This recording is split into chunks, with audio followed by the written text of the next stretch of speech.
Selamat siang saudara-saudara yang dikasihi oleh Tuhan Yesus Kristus. Sungguh senang berbakti bersama-sama. Tuhan Yesus memberkati.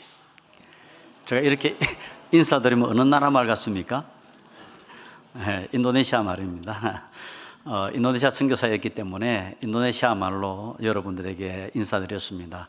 좋은 아침에 또 하나님 앞에 서로 예배드리게 되어서 너무 감사하고 또 하나님의 크신 축복이 있기를 바랍니다라는 인사였습니다. 특별히 울산교회에서 이렇게 선교 축제 주일을 또 계획해 주시고 또 선교사들을 또 초청해 주셔서 함께 예배드리고 선교에 대해서 또 은혜 나눌 수 있는 기회를 주신 먼저 하나님께 영광을 돌리고 또 이렇게 기회를 주신 우리 울산교회 당회장 이호상 목사님 또 장로님들 특별히 준비해 주신 선교위원회에 진심으로 뜨리마까시합니다. 뜨리마까시가 무슨 말 같습니까? 어떻게 아세요? 역시 울산교회는 대단하십니다. 뜨리마까시는 인도네시아 말로 뜨리마라는 건 받았다는 뜻이고요. 까시는 사랑이거든요. 그 사랑을 많이 받았습니다. 그런 뜻이 됩니다. 어제 저희들이 와서 이렇게 설치를 하고 하는데 저녁에 맛있는 음식들 또 좋은 잠자리 이렇게 또 저희들이 제공해 주셔서 너무 진심으로 뜨리마까시 하다고 다시 한 번 더 말씀을 드립니다. 오늘 선교 축제 주일이기 때문에 마가복음 2장 1절에서 12절 말씀 저희들이 읽었던 그 말씀을 가지고 선교적인 관점으로 한번 말씀을 나누어 보려고 합니다. 우리가 잘 아는 내용인데요. 우리가 이것을 선교적인 관점으로 한번 보시면 또 새롭다고 생각합니다. 선교가 무엇인가? 라고 하면 한국의 성경은 선교, 베풀 선자에 가르칠 교자를 쓰거든요. 그나마 중국의 영향을 받아서 중국 한자를 가지고 했기 때문에 그것은 베풀 선자에, 그러니까 우리가 받은 은혜를 베푸는 것이고 또 하나는 가르칠 교자를 쓰니까 우리가 하나님의 이야기, 복음의 이야기를 가르치는 것이다. 그것이 이제 선교라고 이야기하고 있습니다. 그런데 한국어 성경의 선교는 선교의 내용을 이야기하는 것 같아요. 선교가 뭘 해야 되는가를 이야기하는 것 같아요. 그래서 본래 성경에 있는 선교는 사실은 가라는 것입니다. 가라는 것. 그래서 예수님께서 마태복음 28장에 너희는 가서 모든 족속으로 제자를 삼으라 그랬잖아요. 그리고 요한복음 20장에 보면 아버지께서 나를 보내신 것처럼 나도 너희를 보내노라 가라는 것입니다. 그래서 미션은 가는 것이거든요. 그럼 우리가 한번 생각해 봐야 될 것이 그겁니다. 선교가 가는 것이라 그러면은 왜 가야 하느냐 하는 질문이 나올 겁니다. 왜 가야 하나요? 오늘 마가복음 2장에 보면 한 중풍병자가 있습니다. 이 중풍병이라고는 장애를 가진 사람이에요. 이분은 예수님이 가버나움에 왔다는 소리를 들었지만은 스스로 예수님 앞에 올 수 없는 자입니다. 그래서 누군가가 가서 그를 데리고 예수님 앞에 와야 하는 것이죠.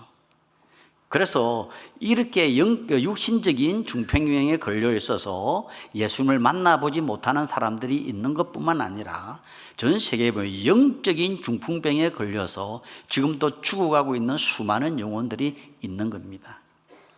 그래서 우리가 가야 된다 했을 때 그 가야 될 대상들은 크게 세 부류로 생각해 볼 수 있을 것입니다. 하나는 외국에 나가는 겁니다. 지금 전 세계에 약 한 2만 4천여 문화권 종족으로 생각해 볼 수 있는데 그 중에 약 한 6천여 종족은 아직까지도 미전도 종족으로 남아 있습니다. 그 말은 뭐냐면 아직까지도 복음을 들어보지 못한 종족으로 있다는 겁니다. 제가 살고 있었던 인도네시아에는 약 700종족이 있습니다. 그 중에 약 한 100종족 정도는 아직까지도 주의 복음을 들어보지 못한 종족으로 있습니다. 그래서 선교사들은 가야 하는 겁니다. 우리 울산교회가 37교회의 나라에 보내서 선교사를 보내는 것처럼 앞으로 하나님께서 놀랍도록 교회를 또 성장시키고 부흥하여 가지고 더 많은 선교지로 선교사를 내보내야 하는 것처럼 외국에 나가서 복음을 전하는 선교사들이 있어야 되는 겁니다. 또 가야 될 대상은 외국에 나가 있는 것뿐만 아니라 우리 문 앞에 찾아온 이주민들이 있습니다. 하나님께서 마지막 시대에 주의 백성들을 구원하기 위해서 이 한국의 문을 열고 수많은 이주민들이 지금 300만 명, 조금 있으면 500만 명으로 늘어난다고 그럽니다. 그들이 그 나라에 있어서는 복음을 들어보지 못할 수 있습니다. 그러나 하나님께서 그들을 한국 땅에 불러서 복음을 듣게 만드는 놀라운 역사를 하고 있습니다. 감사한 것은 우리 울산교회가 이주민 선교부를 통해 가지고 여러분들이 몽골인들을 위해서, 중국인들을 통해서, 러시아인들을 위해서, 저는 바라기는 점점 더 많은 종족들을 품을 수 있는 교회가 될 줄로 믿습니다. 특별히 우리 오 교수라는 선교사님을 또 협력 선교사로 해서 그들을 섬길 수 있는 기회를 주시고, 그래서 우리 문 앞에 찾아와 있는 이들에 대해서 우리는 또한 가야 하는 것입니다. 그것뿐만 아니라요, 우리 이웃에 있는 우리 민족이면서도 아직까지도 주의 복음을 들어보지 못한 자들이 있다면은 그들도 마찬가지로 영적으로 중풍병에 걸려있는 불쌍한 자들입니다. 만약에 오늘 예수님께서 오신다면 모든 것은 끝나게 되는 것입니다.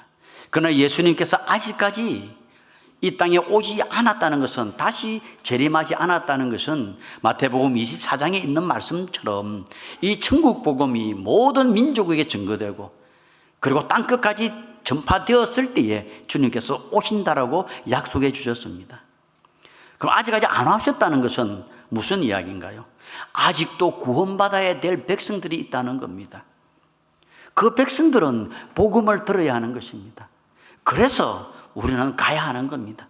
선교사들은 다 문화권에서 다른 나라로 간다면은, 또 여러분들은 찾아온 이주민들을 위해서 또 이웃에 있는 사람들에게 복음을 전하기 위해서 가야 한다는 것을 성경은 이야기하고 있습니다.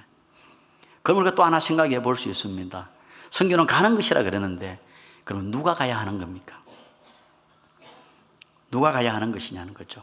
그래서 성경은 가는 것인데 누가 가야 한다면, 예수 그리스도를 만난 사람은, 예수 그리스도를 구주로 만난 사람들은 다 선교사입니다.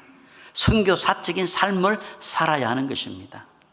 오늘 마가복음의 2장 1절에 이런 말씀이 있습니다. 수일 후에 예수께서 다시 가버나움에 들어가시니 집에 계신다는 소문이 들린지라. 예수님께서 가버나움에 갔습니다. 그런데 만약에 이 네 명이 예수님과의 처음 만남이었더라면 아마 호기심을 가지고 예수님이 어떤 말씀을 하시는가, 또 예수가 누구인가를 듣고 싶고 보고 싶어서 그 자리에 있었을 것이에요. 그런데 여러분 가만히 보시면 예수님께서 다시 가버나움에 왔었다 했습니다. 그 예수님이 왔다는 소리를 듣고 그 장소를 확인한 이 네 명은 예수님에 대해서 이야기를 듣는 것이 아니라 한 중풍병자에게 가게 되는 겁니다. 그럼 여러분, 우리가 생각해 볼 수 있잖아요. 이 네 명이 그 전에 예수님을 만난 경험이 있겠구나 하는 것이죠. 그래서 2장 1절에 예수께서 다시 가버나움에 들어갔잖아요. 그러면 그 전에 예수님께서는 가버나움에 가본 적이 있다 없다? 다시 한번 해볼까요? 있다 없다? 있다. 어디 있습니까? 1장 21절에 한번 보실래요? 그들이 가버나움에 들어가니라 예수께서 곧 안식일에 회당에 들어가 가르치시매라고 말씀하십니다. 그들은 예수님과 제자들입니다. 그러면 여러분, 예수님의 제자들인데 이 네 명이 없잖아요. 예수님이 간 곳이 회당에 갔습니다. 분명히 이 회당에는 남자들만 모여서 율법을, 오늘 주일처럼 이렇게 여러분 모여서 말씀을 듣는 것처럼 회당에 모여서 율법을 듣는 날이 안식일이었습니다. 일반적으로 안식일에는 서기관이 두루마리를 펴고 그 말씀을 해석해 주었습니다. 그런데 그날은 좀 특이했습니다. 많은 사람들이 앉아있는데 저 뒤에서 어떤 한 젊은 청년이 앞으로 걸어옵니다. 가만히 보니까 저 친구는 나사렛이라고 하는 저 시골 깡촌에서 목수였어요. 목수가 앞으로 나옵니다. 왜 나올까? 아마 궁금했을 거예요. 근데 그 목수가 앞으로 와서 강단에 서서 두루마리를 팹니다. 그리고 그 말씀을 해석해 줍니다. 거기에 참석했던 많은 사람들이 깜짝 놀랐어요. 아니, 저 목수 아이가, 요셉 아들 아니가? 근데 어떻게 저렇게 말씀을 권위 있게, 능력 있게 전할까? 깜짝 놀라는데 그 말씀이 22절에 이렇게 말씀하고 있거든요. 뭇 사람이 그의 교훈에 놀라니 이는 그가 가르치는 것이 권위 있는 자와 같고 서기관들과 같이 아니함이로라. 말씀을 증거하는데 능력이, 권위가 나타났다는 겁니다. 그런데 이 군의가 나타난 건 말이 아니고요, 실제적으로 증명이 됐습니다. 어떻게 증명이 되나요? 말씀을 전하고 있는데 갑자기 저 뒤에서 과음 소리가 납니다. 나사렛 예수야! 우리가 당신과 무슨 상관이 있냐고. 우리는 메라로 왔냐고. 귀신 들린 사람이었어요. 그런데 이 귀신 들린 사람은 그날만 온 게 아니라고 저는 생각이 됩니다. 평상시에도 안식일이기 때문에 해당에 와서 율법의 말씀을 배웠어요. 들었어요. 그러나 서기관들이 증거해 주셨던 그 말씀에는 영적인 권위가 없었다는 것을 나타내고 있는 겁니다. 그런데 나사렛에서 온 이 목수인 이사가 말씀을 증거하니까 그게 귀신도 자기의 정체를 숨길 수 없었던 것이에요. 영적인 근위 앞에 꼼짝 못했던 겁니다. 그래서 자기의 정체를 드러냈어요. 예수님께서 말씀하시죠. 잠잠하라. 그리고 그 사람에게 나오라. 이 귀신이 벌벌 떠면서 떠나갑니다. 거기에 있었던 사람들이 깜짝 놀랐죠. 권위 있는 말씀이었는데 그 말씀이 귀신을 제어할 수 있는 능력이 있는 말씀이었습니다. 참석했던 사람들이 야, 저분이 우리가 기다렸던 메시아인가? 저분이 메시아라고 하는 확신이 들기 시작했을 때에 예배는 끝났습니다. 조금 있으니까 밖에서 사람들이 이 예수님을 요청하는데 베드로의 장모가 지금 열병에 걸렸다는 겁니다. 빨리 와서 좀 낫게 해달라 그랬어요. 그래서 예수님이 그 길을 가서 베드로의 장모를 낫게 해줍니다. 이 소문이 그 가버나움 땅에 퍼지기 시작했습니다. 그러니까 많은, 여기 말씀해 보면은 각종 병에 걸려 있는 사람들이, 듣지 못하는 사람, 보지 못하는 사람, 걷지 못하는 수없는 사람들이 예수님께 몰려왔습니다. 귀신 들린 사람들까지 몰려왔습니다. 예수님이 그들을 다 치유해 주십니다. 예수님께서 구약 시대에 기다렸던 그 메시아인 것을 증명하고 있었던 겁니다. 그런데 여러분, 예수님께서 이렇게 많은 사람들을 치유해 주는데 저에게 간 감동적으로 다가왔던 말씀은 한센병 환자를 고쳐주는 사건입니다. 여러분, 한센병이 어떤 환자인지 알잖아요. 저도 어렸을 때에 저 시골에 이 한센병 환자들이 모여 사는 곳이 있습니다. 그들 너무 불쌍해서 어떤 일을 할 수도 없잖아요. 손은 점점 없어져 가고 눈썹도 다 빠지고 코도 없어지고 진물 흘리고 점점 죽어가는 그 사람들은 집집마다 다니면서 동냥을 해서 그것을 먹고 사는 사람들이었습니다. 그런데 한국에뿐만 아니라 유대인들에게는 더했습니다. 왜냐하면 이 한센병에 걸렸다는 것은 하나님의 저주받았다고 생각했기 때문에 그랬습니다. 그래서 가까이 오지도 못하게 해서 돌멩이로 던지고 가까이 오지 말라고 막 그랬어요. 근데 어떤 한센병 환자가 있었습니다. 예수님의 이야기를 들은 것 같아요. 그래서 예수님 앞으로 나옵니다. 사람들은 방해했을 거예요. 오지 말라고. 그러나 그것들을 무시하고 예수님께서 왔어요. 나를 불쌍히 여겨주세요. 나에게 긍휼을 베풀어 주세요. 예수님은 하나님이십니다. 말씀으로 천지를 창조하신 분입니다. 아멘.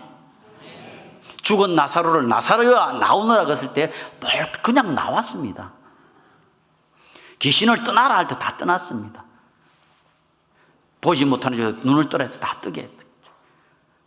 바다를 건널 때 폭풍우가 막 일었을 때 예수님이 잠잠하라. 자연계도 통치할 수 있는 군의를 가지셨고 영계도 통치할 수 있는 군의를 가지신 분입니다. 이 한센병 환자에게 나을지어다 그러면 낫습니다. 근데 예수님께서 어떻게 하셨나요? 41절에 이렇게 말씀하십니다. 예수께서 불쌍히 여기사 손을 내밀어 그에게 대시며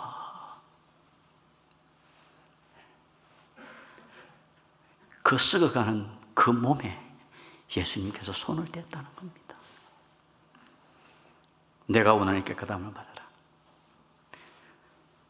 그 예수님께서, 하나님의 그분께서 썩어가는 거기에 아무도 가까이 하지 않으려고 하는 거기에 그분께서 손을 대서 그래서 그 병을 치유해 줍니다.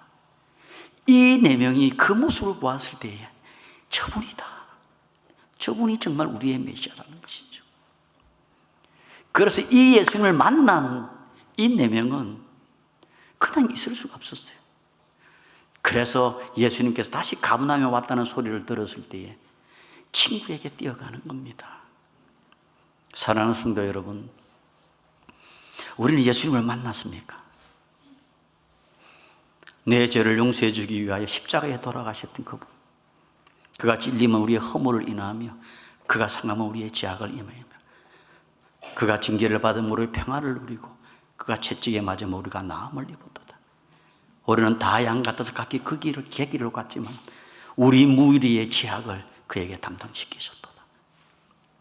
주님께서 우리의 모든 죄를 지시고 용서해 주시고 성령님을 보내주셔서 주님을 하나님을 아버지라 부를 수 있는 그 권능을 우리에게 주신 그 예수 그리스도를 여러분 만나셨습니까?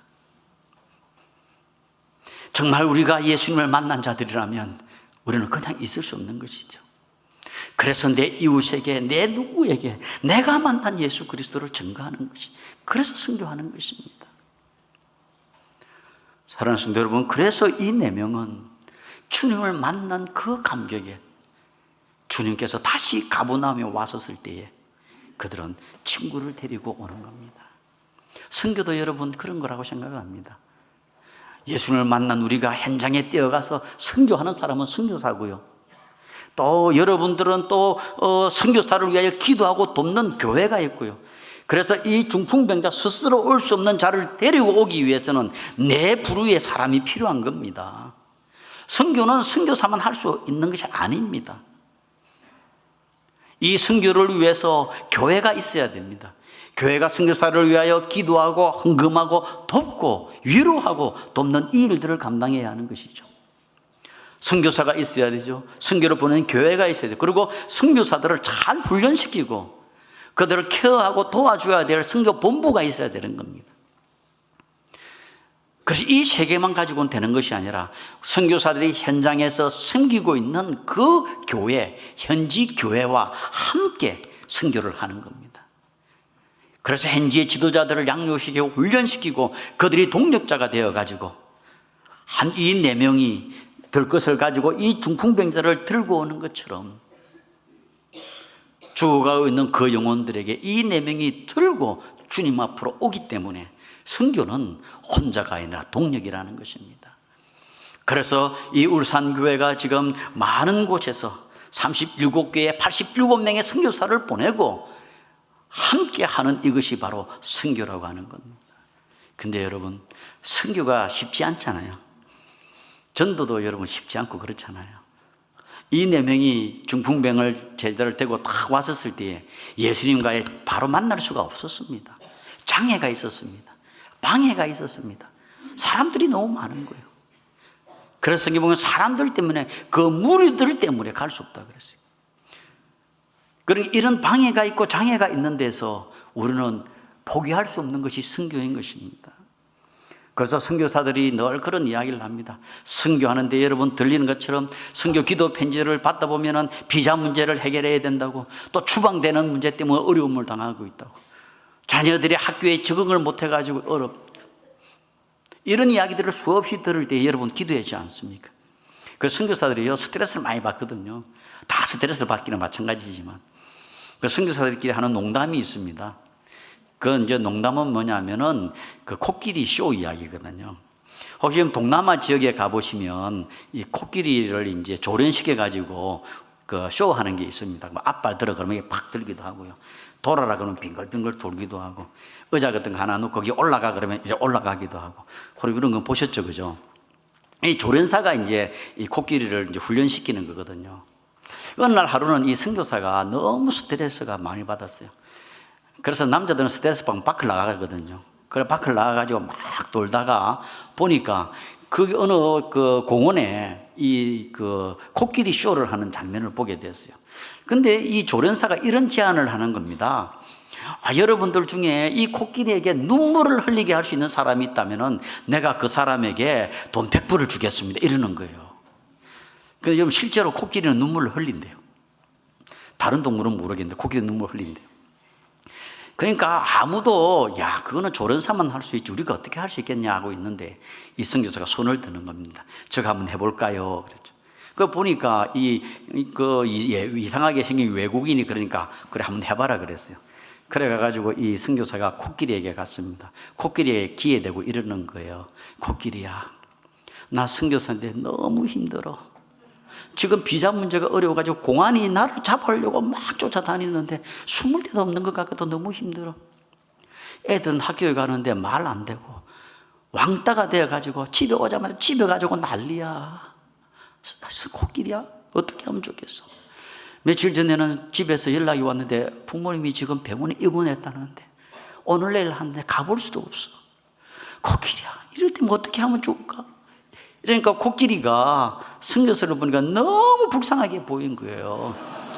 그래서 아이고, 저 불쌍한 선교사가 눈물을 뚝뚝 흘렸다. 그래가 돈 100불을 받았대요. 그래가지고 이제 왔는데 여러분 생각해 보세요. 스트레스가 하루 이틀 만에 없어지나요? 또 며칠 지나니까 이 스트레스가 더 오는 거죠. 그래가지고 다시 이제 그 길을 밖을 나가서 돌다 보니까 똑같은 장소에서 또 코끼리 쇼를 하고 있는 겁니다. 근데 이 코끼리 이제 그 조련사가 이제 이런 제안을 하는 겁니다.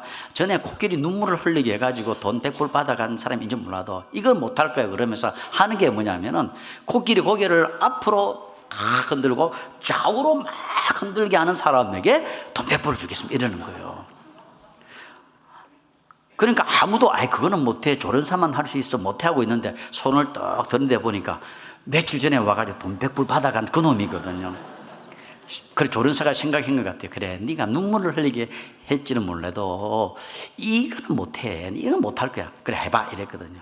그러니까 이제 선교사가 이제 코끼리 앞으로 갔습니다. 여러분 죄송하지만 코끼리 한번 대보세요.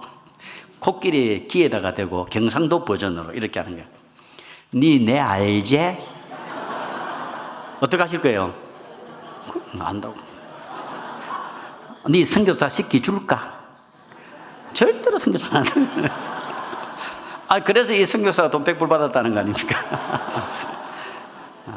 이거는 우리 선교사들끼리 막 심심하면 힘들어갈 때 이제 하면 조커입니다. 근데 여러분, 선교뿐만 아니라 여러분들의 삶에도 마찬가지죠. 많은 어려움이 있잖아요. 근데 구원의 문제에 있어서는 우리가 포기할 수 없는 것이에요.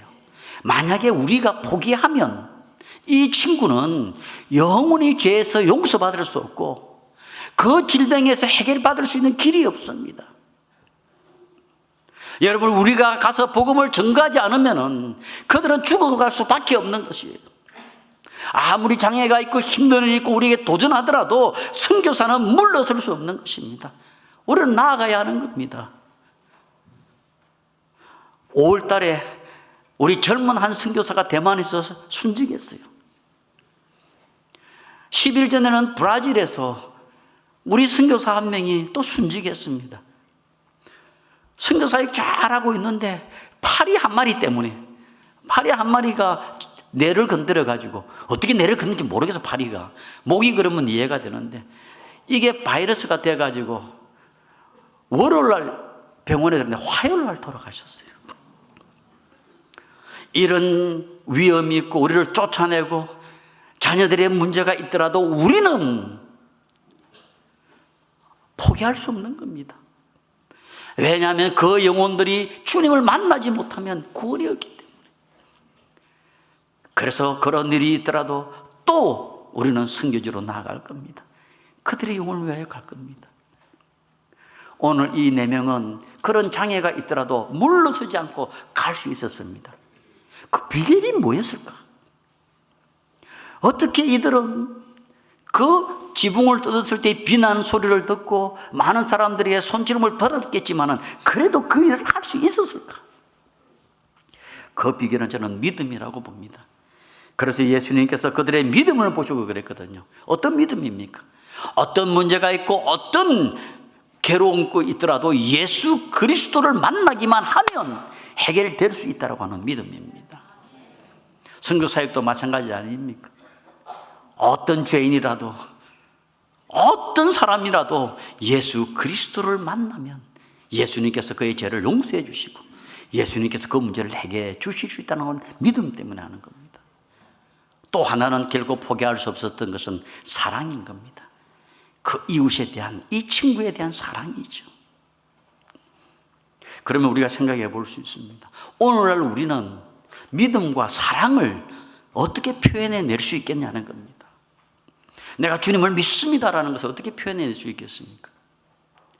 저는 기도라고 봅니다. 하나님 믿습니다. 하나님 도와주세요라고 하는 것은 하나님을 믿기 때문에 우리가 간구할 수 있는 겁니다. 요구할 수 있는 겁니다. 그래서 이 기도가 정말 중요한 것입니다. 그래서 우리의 믿음의 표현은 기도인 겁니다. 저는 울산교회 와서 니시 기도실이 있더라고요. 야훼 니시, 여호와의 깃발 아닙니까? 여러분들이 거기서 기도하고 있으면 전 세계 여러분들이 보내놓고 있는 그 선교지마다 87명의 선교사들을 위해서 들려오는 소식을 듣고 하나님 기도할 때에 거기서 역사가 일어나는 것입니다. 이게 우리 하나님 믿는 믿음의 표현인 겁니다. 코로나의 위기가 있었습니다. 저거 미얀마에는 코로나뿐만 아니라 구태타까지 터져가지고 선교사들이 굉장히 힘들었습니다. 그때 우리 한 선교사 부부가 코로나에 심각하게 위험 지경에 되었습니다. 후원교회에서 또 선교본부에서는 잃어버리기에는 너무 귀중한 선교사, 저 선교사를 그냥 내버려 둘 수 없었어요. 그래서 우리는 모금을 해서 저 선교사를 한국으로 데려오려고 그랬어요. 그래서 에어 앰뷸런스를 띄워야 됩니다. 에어 앰뷸런스를 한번 띄우면 1억 5천에서 2억이 들어갑니다.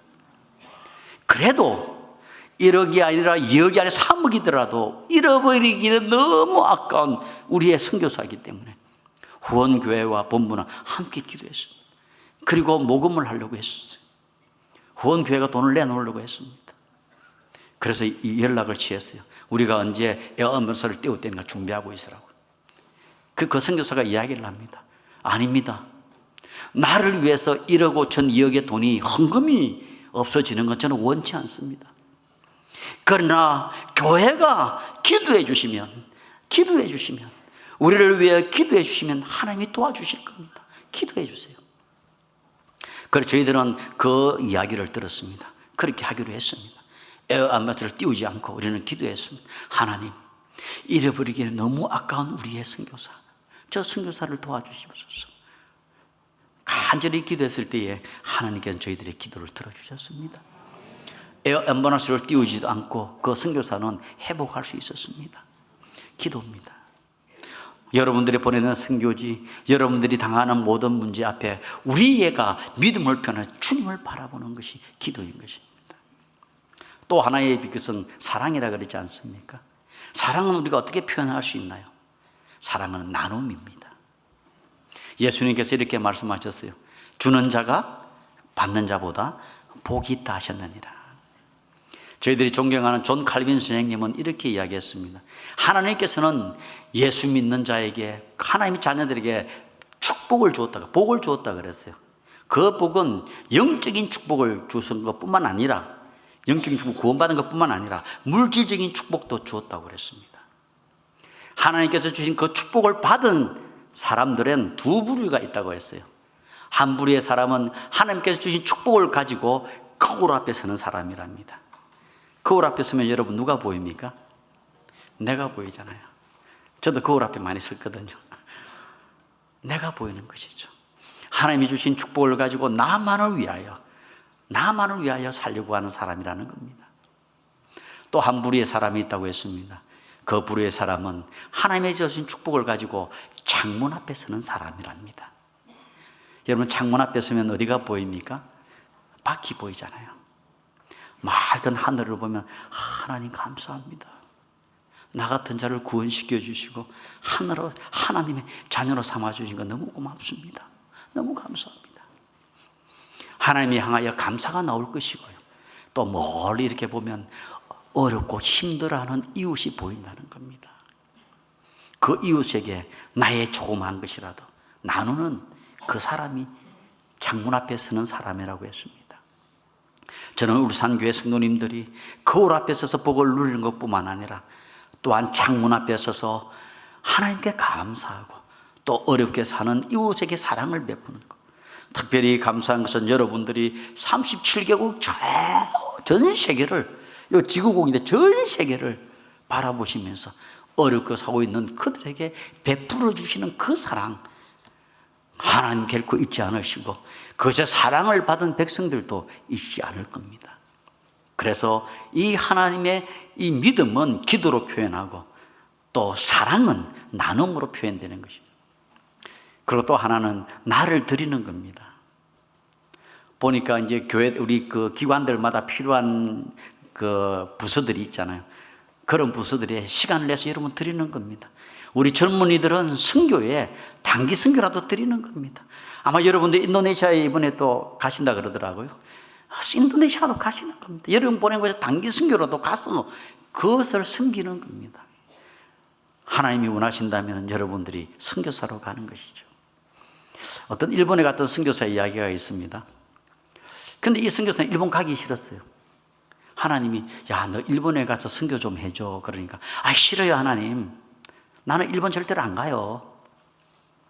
하나님이 또 그런 거야. 저 일본 영혼들 800만의 신을 섬기는 저 불쌍한 영혼들을 위해서 네가 꼭 가줘야 되겠어. 하나님 안 간다니까요. 또 하나님 3번 그러는 거예요. 그래도 네가 가야 돼. 하나님 싫어요. 나 안 가요. 그러니까 하나님 뭐라 그런지 아세요? 그러면 너 나한테 올래 그러더래. 네 죽을래 그 말이죠. 하나님의 말씀이면은 순종하는 게 복입니다. 그래서 이렇게 우리가 하나님 앞에 헌신할 수 있는 것은 기도와 물질을 나누는 것뿐만 아니라 여러분들 시간을 내서 하나님께 봉사하는 겁니다. 이 선교의 궁극적인 목적이 뭐겠습니까? 12절에 이런 말씀이 있습니다. 그가 일어나 곧 상을 가지고 모든 사람 앞에 나가거늘 그들이 다 놀라 하나님께 영광을 돌리며 그랬습니다. 드디어 이 중풍병자가 예수님을 만났습니다. 예수님께서 죄를 용서해 줬습니다. 그것뿐만 아니라 영적인 축복뿐만 아니라 육신적인 축복도 일어나라고 했어요. 벌떡 일어나가니까 거기 사람들이 박수를 치는데 하나님께 영광을 돌렸다는 겁니다. 선교의 궁극적인 목적은 솔리 데오 글로리아, 오직 하나님께만 영광인 겁니다. 계시록 7장 9절에 보면 이런 말씀이 있잖아요. 이 일 위에 내가 보니 모든 족속과 백성에서 이루 말할 수 없는 사람들이 흰옷을 입고 어린 양을 찬양한다고 합니다. 이건 하나님의 꿈이고 하나님의 비전입니다. 제가 오래전에 봤던 드라마 대사가 하나 기억납니다. 그 대사는 이런 말이 있었어요. 한 사람이 꿈을 꾸면 그냥 꿈이지만 우리가 함께 꿈을 꾸면 그 꿈은 현실화된다는 것입니다. KPM은 울산교회와 함께 꿈을 꾸고 싶습니다. 세계 모든 족속들이 주님을 찬양하는 그 꿈을 여러분들과 함께 꾸고 싶습니다. 그것을 통하여 오직 하나님께만 영광을 돌리는 그 일에만 쓰임받는 우리가 될 때에 하나님께서는 울산교회를 통하여 큰 역사를 이루실 줄로 믿습니다. 선교 축제에 귀한 자리를 허락해 주셔서 너무나 감사합니다. 기도하겠습니다.